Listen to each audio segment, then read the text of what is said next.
میرے اللہ نے کہا والعصر، زمانے کی قسم ساری دنیا کے انسان ناکام ہے۔ ناکامی کیا ہے؟ جہنم۔ کون بچا اس ناکامی سے؟ کوئی بچ سکتا ہے؟ اللہ نے کہا 4 کام کرنے والے بچ جائیں گے، 4 کام کرنے والے۔ الا الذین آمنوا، جو ایمان لائے۔ ایمان ناکامی سے نکالنے کی پہلی شرط ہے۔ وعملوا الصالحات، جنہوں نے اچھے اعمال کیے۔ اچھا عمل ناکامی سے نکلنے کی دوسری شرط ہے۔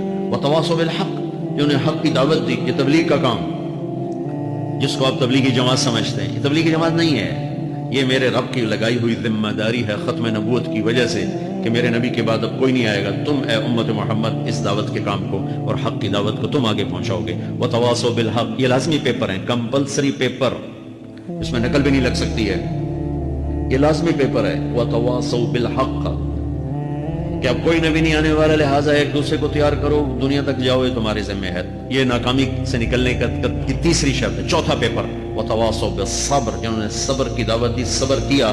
میرے بچوں، میرے عزیزوں، میرے بھائیوں، یہ 4 ضروری پیپر ہیں اپنی دنیا اور آخرت کی کامیابی کو حاصل کرنے کے لیے۔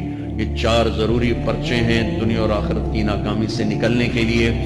والعصر، مجھے زمانے کی قسم، کیونکہ زمانہ گواہ ہے۔ زمانے کے اندر فرعون، قارون، حامان، شداد ڈوبے، برباد ہوئے، تباہ ہوئے۔ زمانے کی قسم۔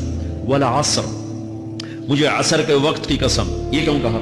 یہ ایک مطلب بیان کیا جاتا ہے، والا عصر کے وقت کی قسم، کہ عصر کے بعد دن چھپنے میں ٹائم تھوڑا رہ جاتا ہے، تو اس وقت کاروبار میں بھی تیزی آتی ہے، سفر میں بھی تیزی ہوتی ہے، جلدی گھر پہنچیں، جلدی گھر پہنچیں۔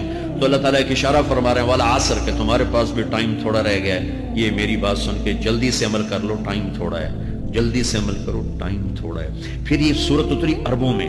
عربوں میں لڑائی کا ماحول ہے، ڈاکہ کا ماحول ہے، قتل و غارت کا ماحول ہے، تو عصر کے قریب مسافر قافلے تیز ہو جاتے تھے کہ جلدی سے کسی ٹھکانے پہنچیں تاکہ دشمن کے حملے سے محفوظ ہو جائیں۔ تو اللہ اس پس منظر میں فرما رہا ہے والعصر، ٹائم تھوڑا ہے، شام ہونے والی ہے، پتہ نہیں کب بلاوا آ جائے، جلدی سے یہ 4 کام سیکھو، جلدی سے کرو، جلدی سے کرو۔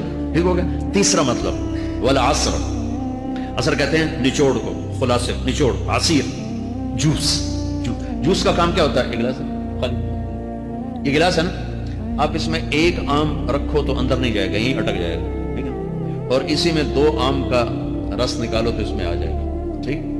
اس میں اب 1 کنو ڈالو، اندر نہیں جائے گا، اسی میں 3 کنو کو نچوڑو تو اس کے اندر اس کا رس آ جائے گا۔ عصیر، نچوڑ نکالنا، نچوڑ نکالنا۔ تو میرا اللہ کہہ رہا ہے کہ تم 114 صورتیں ہیں، تم نہیں پڑھتے ہو، 6000 سے اوپر آتے ہیں، تم نہیں پڑھتے ہو، تو میں تمہیں سارے